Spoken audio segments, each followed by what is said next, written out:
Hello students. इससे पिछले video में हम पौधों में अलैंगिक जनन के बारे में पढ़ चुके हैं। अब हम इस वीडियो में पौधों में लैंगिक जनन के बारे में पढ़ेंगे। तो अलैंगिक तो जानते हैं कि पौधे के कायिक भाग जैसे कि जड़, तना, पत्ती आदि से नया पौधा उत्पन्न होता है। ये पौधे का अलैंगिक जनन होता है। या और भी तरीके होते हैं, लेकिन यहाँ पे हमें बात करना है लैंगिक जनन की। तो लैंगिक जनन के लिए सबसे मुख्य चीज होती है लैंगिक अंग, यानी कि जो लैंगिक अंग होते हैं उन्हीं से लैंगिक जनन होता है। तो प्रश्न ये उठता है कि पौधों में कौन सा लैंगिक अंग होता है। तो याद रखेंगे कि पौधों के लैंगिक अंग को पुष्प या फूल कहते हैं। तो जो फूल है वही पौधों का लैंगिक अंग है। तो पौधों के लैंगिक जनन को पढ़ने से पहले हमें पौधे के लैंगिक अंग को पढ़ना है, जो कि है पुष्प यानी कि फूल। तो हमारा टॉपिक क्या है? पादप का लैंगिक अंग, सेक्सुअल ऑर्गन ऑफ प्लांट, और ये अंग है पुष्प, फ्लावर। तो हम पढ़ेंगे पुष्प की संरचना। जैसे कि फूल देखा होगा, तो फूल में क्या होता है? नीचे एक डंठल होता है जिसे पर्णवृंत कहते हैं। फिर यहाँ से हरी हरी कलियां निकली होती हैं। और इन कलियों को जो हरी हरी होती हैं इन्हें कहते हैं बाह्य दल। थोड़ा बड़ा बना दो, छोटा हो गया है, जैसे बाह्य दल हरी हरी।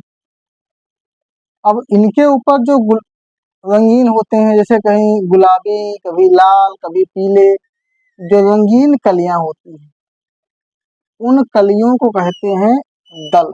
ये रंगीन कलियां बहुत सारी होती हैं, ज्यादा नहीं दिखाएंगे, बस थोड़ा समझने के लिए दिखा देते हैं। फिर इसके बीच भी इसके अंदर जो संरचना होती है एक ऐसे ही संरचना होती है जो आगे मटके जैसा।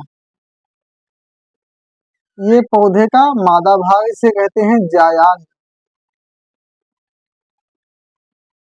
इसके बगल में पौधे के नर भाग होते हैं जिन्हें कहते हैं पुमंग।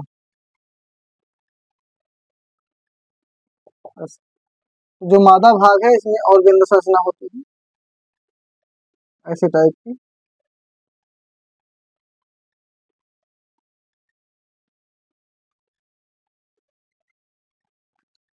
ये पुष्प की संरचना है जिसमें सबसे नीचे पर्णवृंत है।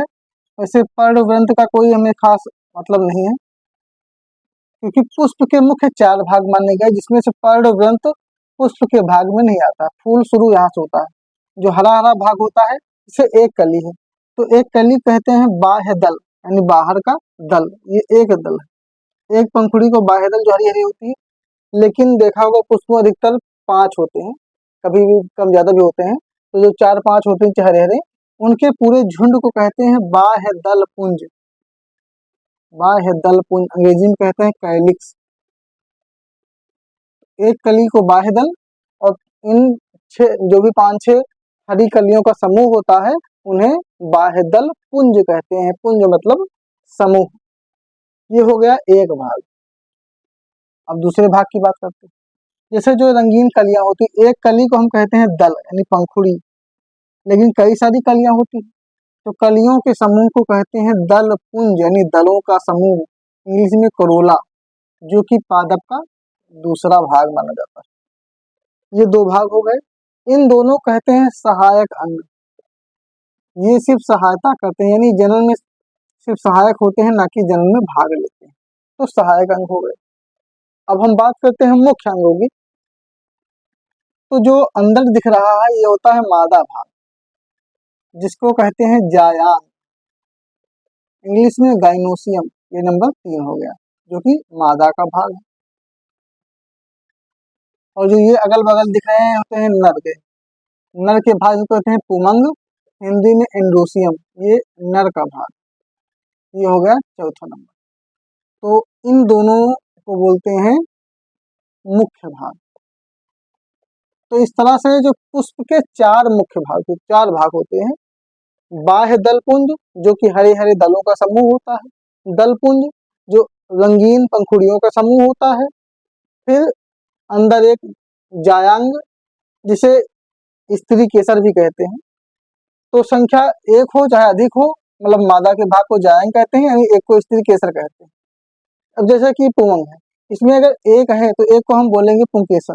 अब कई सारे होते हैं तो इनके समूह को यानी कि नर के कंबाइंड भाग को बोलते हैं पुमंग। वैसे ही मादा के कंबाइंड भाग को जायांग कहते हैं, लेकिन यहाँ पर ज्यादातर एक ही होता है, जिसको चाहे हम जायांग कहें चाहे स्त्री केसर कहें, यही स्त्री केसर भी है। यानी एक है तो स्त्री केसर, एक से अधिक है तो जायांग, और यहाँ पर एक ही है तो वही स्त्री केसर है, वही जायांग। तो यहाँ पर हमने एक एक की बात की, यहाँ पूरे समूह की। तो ये याद रखेंगे कि पुष्प के चार मुख्य भाग होते हैं।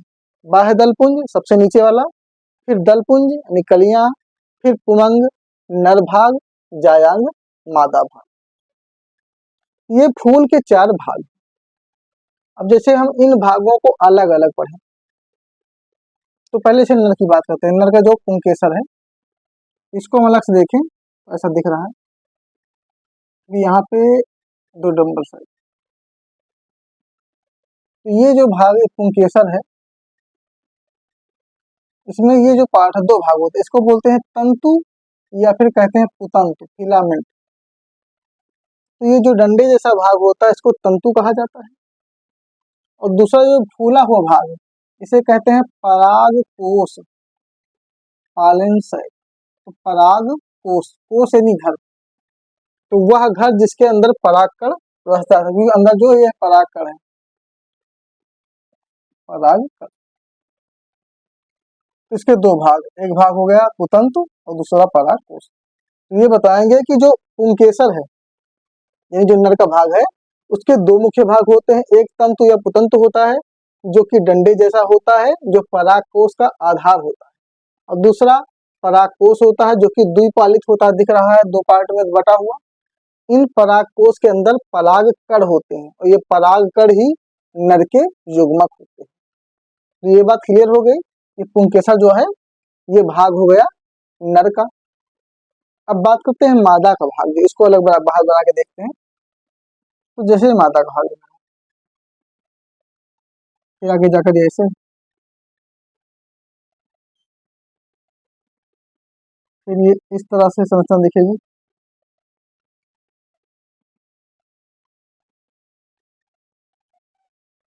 ऐसे इधर भी दिखा देते हैं। अब जो स्त्री केसर है या जायांग है, इसके तीन मुख्य भाग होते हैं। पुंकेसर के दो ही मुख्य भाग हैं, और स्त्री केसर के तीन मुख्य भाग हैं। ये दल देते हैं। तो पहला जो मेन भाग ये है, जो मटका जैसा दिख रहा है, कहते हैं अंडाशय, यानी अंड प्लस आशय, अंड का घर। तो अंड जो होता है ये मादा का युग्मक होता है, जो मादा का युग्मक है उसके घर को कहते हैं अंडाशय। फिर ये है दूसरा पार्ट जो दिख रहा है, बाती से कहते हैं वर्तिका। वर्तिका का मतलब भी होता है बाती, जो गर्दन टाइप की दिख रही है। ये जो पार्ट है इसे कहते हैं वर्तिकाग्र, यानी वर्तिका प्लस अग्र, यानी वर्तिका का अगला भाग होता है वर्तिकाग्र। तो वर्तिकाग्र, वर्तिका, अंडाशय, ये तीन भाग होते हैं स्त्री के शरीर। बाकी इसके अंदर देखा जाए तो ये जो संरचनाएं दिख रही है, संरचना को बोलते हैं बीजांड। लेकिन ये अलग से भाग नहीं माना जाएगा, अंडाशय के अंदर है कि बीजांड के अंदर होती है अंड कोशिका। अंदर जो है अंड कोशिका है, यही होते हैं मादा युग्मक। जैसा कि यहाँ पर परागकण नर युग्मक है, वैसे ही अंड कोशिका मादा युग्मक। तो जो मादा युग्मक अंड कोशिका है ये बी, बीजांड में होती है, बीजांड होता है अंडाशय। तो ये याद रखेंगे कि पुष्प का नर भाग दो भागों में बटा होता है, परागकोश पुतंतु, और पुष्प का मादा भाग तीन मुख्य भागों में बटा होता है, वर्तिकाग्र, वर्तिका, अंडाशय। अब इसके अंदर जो दिख रहा है बीजांड, अगर इस बीजांड की संरचना देखें, एक बीजांड की, तो एक बीजांड कुछ ऐसा दिखता है, जैसे कि दिखाते हैं, ऐसे है। इसके बाद इस तरह बनाएंगे, फिर इसके ऊपर से एक और संरचना बनाते हैं, जो इधर से घूम कर आएगी।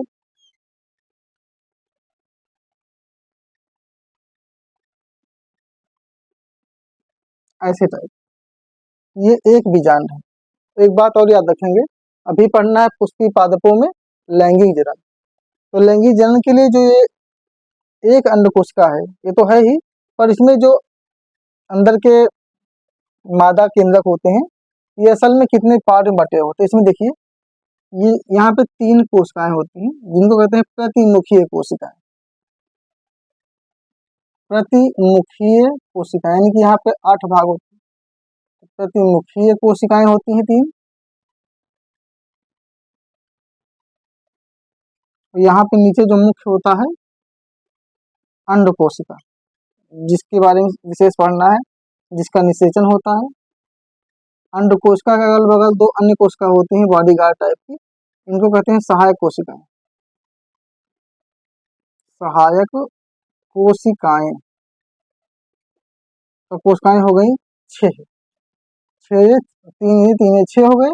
अब बीच में 2 केंद्रक होते हैं, कोशिका नहीं बल्कि केंद्रक है, जिनके नाम है द्वितीयक केंद्रक। द्वितीयक केंद्रक।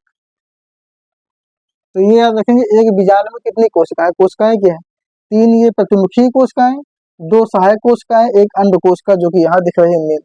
तो 6 कोशिका, अब 2 केंद्रक हैं। जब दोनों केंद्रक आपस में क्रिया करते हैं तो क्रिया करके एक कोशिका बनाते हैं। यानी हम ये कह सकते हैं कि जो बीजांड होता है ये 7 कोशिकीय होता है।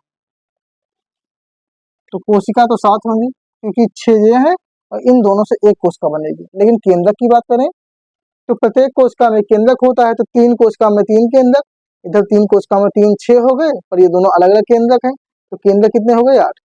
तो 8 केंद्रकीय। तो ये बात याद रखेंगे कि एक जो बीजांड होता है वो 7 कोशिकीय व 8 केंद्रकीय होता है। जबकि इसमें से हमें जो मुख्य आवश्यकता है वो इस अंड कोशिका की। तो ये बातें क्लियर हैं कि जो मादा का भाग है वर्तिकाग्र, वर्तिका, अंडाशय, इसमें अंडाशय के अंदर बीजांड होता है और एक बीजांड की संरचना इस प्रकार दिखती है जिसके अंदर 8 केंद्रक या 7 कोशिकाएं होती है। तो ये पुष्पी पादप का मतलब कि जो पादप होते हैं जिनका लैंगिक जनन पढ़ना है, तो एक पुष्प की संरचना हो गई। ये फूल में 4 भाग दिखते हैं, बाह्य दलपुंज, दलपुंज, पुमंग, जायंग। तो ये लैंगिक जनन है। बाकी इसे पुष्प में जानते हैं, कुछ फूल यानी कुछ पौधे एक लिंगी होते हैं और कुछ द्विलिंगी होते हैं। तो द्विलिंगी तो अधिकतर जानते होंगे, जो भी हमको पेड़ दिखते हैं ज्यादातर हमारे आसपास तो द्विलिंगी ही होते हैं। द्विलिंगी का मतलब उनमें नर और मादा दोनों के युग्मक पाए जाते हैं। पर कुछ ऐसे भी पौधे हैं जो कि एक लिंगी होते हैं, यानी उनका नर अलग होता है, मादा अलग होता है। जैसे कि पपीता। अब पपीता का जो पेड़ होता है उसमें एक नर पपीता होता है, एक मादा पपीता होता है। यानी पपीते के पेड़ अगर लगाते हैं, अगर वो नर पपीता है तो उससे फल नहीं आएगा, अगर मादा पपीता है तो उससे फल आएगा। यानी कि ये कह सकते हैं कि पपीती से पपीता निकलता है, ना कि पपीता से। तो ये याद रखेंगे कि पौधे भी एक लिंगी द्विलिंगी होते हैं, पर अधिकतर द्विलिंगी होते हैं, कुछ एक लिंगी होते हैं। तो पपीता एक लिंगी पौधा है, बाकी बहुलिंगी या द्विलिंगी तो आप जानते हैं, बहुत सारे जो भी पौधे दिखते हैं आसपास सब द्विलिंगी। तो इस वीडियो में हमने बात की पुष्प की संरचना के बारे में, यानी कि जो पुष्प का लैंगिक अंग होता है, जो पेड़ का लैंगिक अंग है वो पुष्प है, इसकी संरचना हो गई है। अब अगले वीडियो में हम बात करेंगे पुष्पों के लैंगिक जनन की, यानी पुष्पी पादप के लैंगिक जनन के बारे में अगले वीडियो में पढ़ा जाएगा। तो ये वीडियो यहीं पर समाप्त होता है।